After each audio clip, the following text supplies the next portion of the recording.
महाराष्ट्र में 57 महलों में से 56 महल गोंडों के थे। अबू फजल ने 1500 शताब्दी में वर्णन किया, मगर महाराष्ट्र के अब 40% महल 1700 शताब्दी में शासन करने वाले मराठों के नाम हैं, जो कभी गोंड राजाओं के पुजारी या देशमुख, दीवान, पांडे, पटेल, मुकद्दम हुआ करते थे। आज वो क्षत्रिय है। जबकि बहुत से महलों के नाम गोंड नाम से शुरू होते हैं, पा खत्म होते हैं। फिर उन महलों में गोंड राज्य चिन्ह हाथी सवार सिंह मिलता है।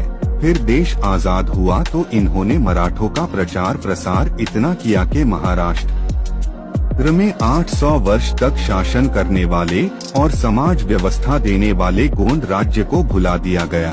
केरला का किला किसने बनवाया ये ठीक ज्ञात नहीं है, लेकिन इतिहासकारों ने एक गोंड राजा इल का वर्णन किया है, जिसका शासन बैतूल से अमरवती तक फैला था।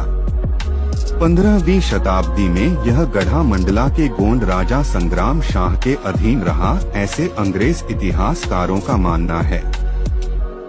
इस किले के बारे में अबुल फजल ने आईने अकबरी में लिखा है कि यहाँ के सभी निवासी गोंड हैं।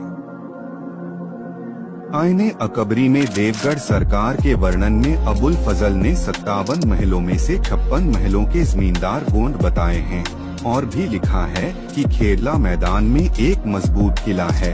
इसके पूर्व में जाटवा नामक गोंड जमींदार रहता है, जिसके पास 2000 घुड़सवार, 50,000 पैदल सेना और 100 से ज्यादा हाथी हैं। एक जगह पर अबुल फजल लिखता है कि खेरला सरकार के 22 परगने जाटवा और कुछ अन्य जमींदारों के पास थे, जिनसे मिलने वाला राजस्व सरकारी खातों में नहीं जमा होता है।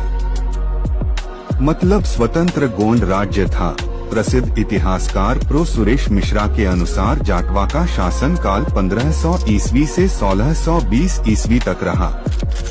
जाटवा के बेटे दलशाह ने यहाँ 14 साल, फिर कोकशाह ने 1634 ईस्वी से लेकर 1640 ईस्वी तक मृत्यु तक शासन किया।